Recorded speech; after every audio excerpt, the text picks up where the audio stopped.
Bismillahirrahmanirrahim. Assalamualaikum warahmatullahi wabarakatuh. Hari ini kita kembali lagi melanjutkan pelajaran tahsin, yang mana sebelumnya sudah kita bahas mengenai makharijul huruf yang pertama, yaitu al-halaq. Ya, hari ini kita akan melanjutkan kembali pembahasan mengenai al-halaq ini. Sebelum Ibu melanjutkan pembahasan mengenai al-halaq, masih ingatkah kalian apa arti al-halaq? Ya, arti al-halaq adalah tenggorokan. Terbagi kepada berapa bagian al-halaq tersebut? Al-halaq atau tenggorokan terbagi menjadi 3 bagian. Ada berapakah jumlah huruf al-halaq? Jumlah huruf al-halaq ada 6 huruf. Ya. Jadi tujuan pembelajaran kita yang telah lalu dan yang sekarang itu mengenal makharijul huruf yang pertama, yaitu al-halaq serta pembagiannya. Kemudian mengidentifikasi huruf-huruf yang keluar di tenggorokan atau al-halaq seluruhnya. Nah, seperti yang kalian lihat pada gambar, di situ ada gambar tenggorokan yang mana mengeluarkan huruf hamzah, ha besar, ain, ha kecil, ghain, dan kha. Terlihat jelas pada tulisan yang berwarna biru di bagian tenggorokan. Nah, pada bagian tenggorokan itu sendiri, seperti yang sudah dijelaskan kemarin, itu ada terbagi menjadi 3 bagian. Jadi tenggorokan itu ada yang di pangkal tenggorokan namanya aqsal halqi. Nah, pada aqsal halqi ini keluar huruf hamzah dan ha besar. Kemudian bagian pertengahan tenggorokan atau namanya wastul halqi mengeluarkan huruf ha kecil dan ain. Dan bagian yang ketiga dari tenggorokan itu namanya adnal halqi atau ujung tenggorokan, keluar huruf ghain dan kha. Jadi masing-masing huruf-hurufnya itu keluar pada bagiannya tersendiri. Ada bagian pangkal, ada bagian tengah, ada bagian ujung dari tenggorokan. Nah, kali ini kita akan membahas satu persatu mengenai pengucapan dari setiap huruf-huruf tersebut. Nah, yang pertama aqsal halqi atau pada pangkal tenggorokan. Pada pangkal tenggorokan tadi mengeluarkan huruf hamzah dan ha besar. Perhatikan, biasanya kesalahan dari kita yaitu penyebutan hamzah itu masuk ke hidung, padahal tidak boleh masuk ke hidung. Jadi pengucapannya itu jelas. Di mana letaknya? Letaknya itu berada di pangkal tenggorokan. Hamzah itu ingat berada di pangkal tenggorokan, tidak boleh masuk ke rongga hidung ketika pengucapannya. Kemudian huruf ha besar itu biasanya orang penyebutannya terlalu kuat hingga nanti sampai bergetar ke dada, tanya seperti itu. Tidak ya, tidak seperti itu juga. Jadi penyebutan huruf hamzah dan ha besar itu sekali lagi berada di pangkal tenggorokan. Jika pangkal tenggorokannya ketika menyebutkan huruf hamzah dan ha besar itu tidak bergetar, berarti tempat keluar huruf dari aqsal halqi ini berarti belum benar. Atau ketika kita mengucapkan huruf hamzah dan ha besar ini, kita pencet hidung kita dan pengucapannya tidak jelas, berarti itu masih masuk ke hidung. Nah, namun sebaliknya jika kita mengucapkan huruf hamzah dan ha besar ini sambil memencet hidung dan suaranya masih terdengar jelas, hurufnya masih jelas terdengar, berarti tempat keluarnya benar, ya. Untuk itu, marilah kita sama-sama menyimak audio. Untuk itu kita simak audio berikut, dengarkan baik-baik dan setelah itu ikuti bacaan dari huruf hamzah dan ha yang kita lakukan ini. A I U ba U an ani a na minal mu'lima I an ani a ha hi hu ba hu han hani ha na minal mu'lima hi han hani ha. Ya, jelas ya, huruf hamzah dan ha besarnya keluar dari pangkal tenggorokan, tidak boleh masuk ke rongga hidung. Dan ketika huruf ha besar ini berbaris sukun, dia sifatnya mengalir. Dia mengalir. Silakan diulang-ulang lagi audionya sambil diikuti, sambil memegang pangkal tenggorokannya atau sambil memencet hidungnya. Kita lanjut yang kedua.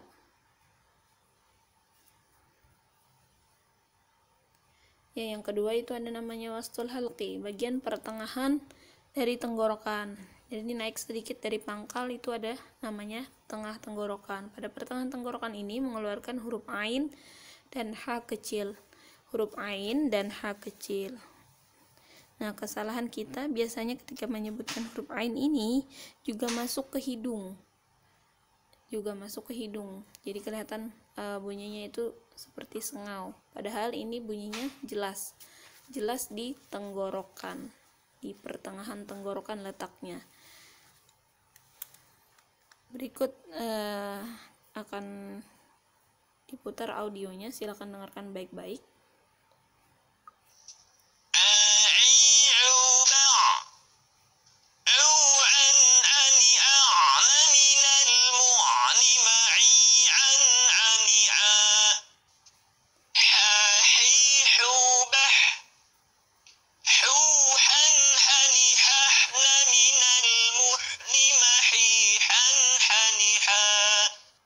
Jadi huruf ain, ha, hamzah, dan ha besar itu sifatnya tipis, dibacanya tipis, tidak tebal.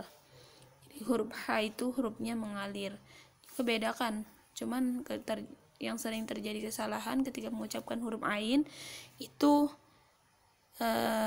kadang seperti mengucapkan huruf a. Banyak kesalahan di antara kita, contohnya ketika menyebutkan kata an'amta pada surah Al-Fatihah. Nah, itu huruf yang pertama itu kan huruf hamzah, kemudian nun, kemudian ain dan ta.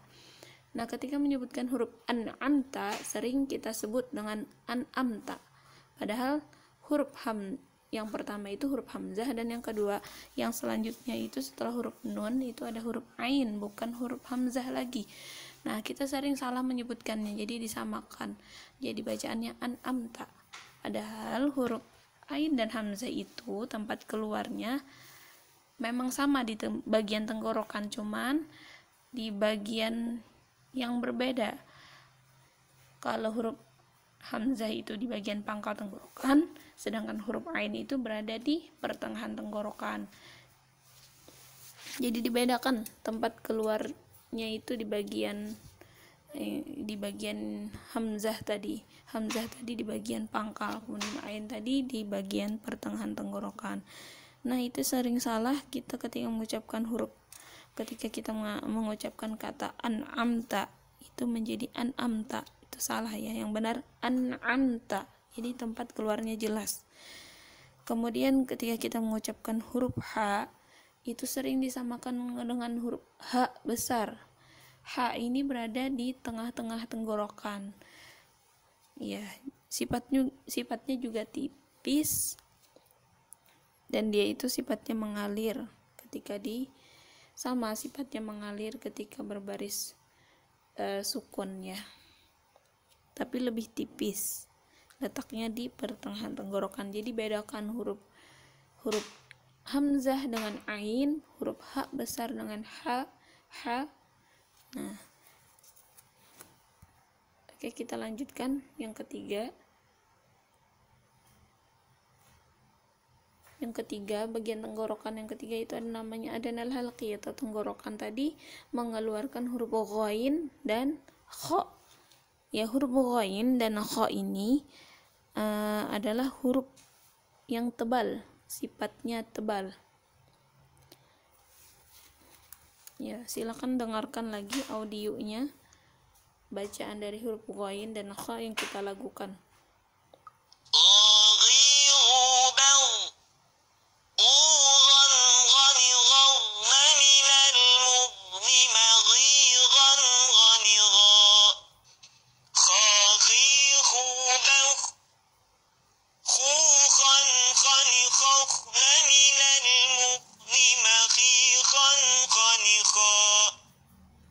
Ya, pengucapan huruf ghain dan kha ini lebih tebal.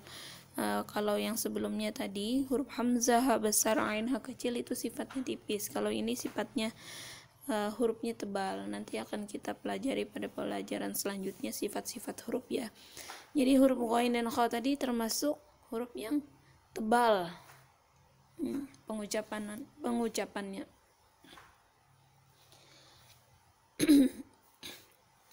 Jadi tempat huruf ghain dan kha tadi berada di ujung tenggorokan. Tidak boleh dibaca dengan samar, bacaannya itu harus jelas atau ke hidung. Jadi letaknya jelas di ujung tenggorokan.